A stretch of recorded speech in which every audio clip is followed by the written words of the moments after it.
Most people imagine Jesus as peaceful, gentle, merciful. But what if I told you there's an ancient gospel that paints a very different picture? A 5-year-old Jesus who kills, curses, and commands with terrifying divine power. This is the Infancy Gospel of Thomas, one of the strangest, most controversial texts from early Christian history. It's not in your Bible, it was never part of the canon, and after you hear what's inside, you'll understand why.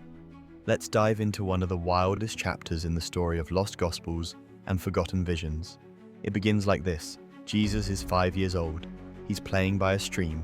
Like any curious kid, he molds clay into the shape of 12 little birds.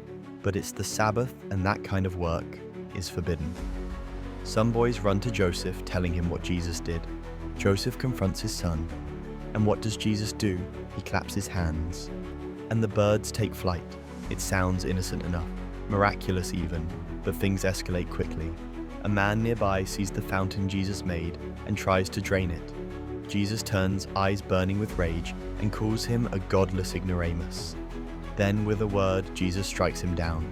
The man withers like a tree in winter, lifeless. Dead, his parents cry out to Joseph, "See what your son has done." Joseph is stunned, ashamed, confused. He begs Jesus to stop, to pray, not curse. But the next scene is no better. A child bumps into Jesus on the street, and just like that, Jesus curses him too. "You won't finish your journey." The child drops dead. Now the townspeople are terrified. This isn't the meek and mild Jesus they know. They tell Joseph, "Leave. If you must live among us, at least teach your son not to kill our children."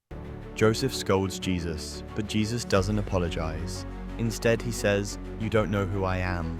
I was made before you." This is no ordinary child. He's aware of his power, and he's not afraid to use it. So, what do we do with this? Some call this text heretical. Others see it as myth, legend, or a spiritual metaphor. But whatever it is, it's not subtle. This gospel shows a Jesus who's powerful, but unstable, divine, but dangerous.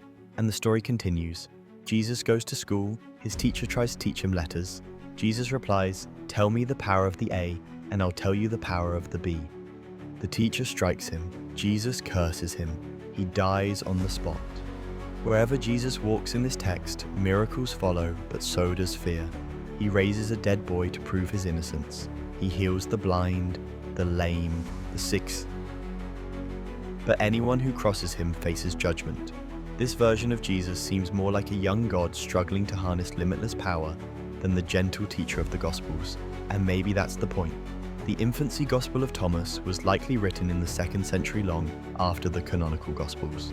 It doesn't claim to be written by the Apostle Thomas. Scholars think it's more of a devotional fantasy, an attempt to fill in the gaps left by the New Testament. Because let's be honest, Jesus' childhood is almost a complete mystery. Matthew and Luke give us a few scenes. The Nativity, the flight to Egypt, the boy in the temple. But what about the rest? People were curious, and this gospel gave them answers.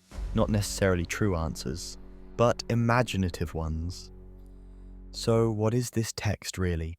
A theological horror story, a warning about divine power, or a glimpse into the human desire to explain the unknown? Whatever it is, it never made it into the canon. Church fathers condemned it. They called it ridiculous, dangerous, even blasphemous, but it never disappeared, because deep down, people have always been drawn to the unknown, the lost, the banned, the forbidden. And maybe that's why the Infancy Gospel of Thomas still survives, because it dares to ask the question no one else would. What if a 5-year-old boy had the power of God? Would he be merciful or terrifying? In the end, this gospel doesn't give us the Jesus we want, but it does give us something else, a reflection of our questions, our fears, and our awe at the idea of divinity wrapped in fragile human form. And maybe that's why it still haunts us.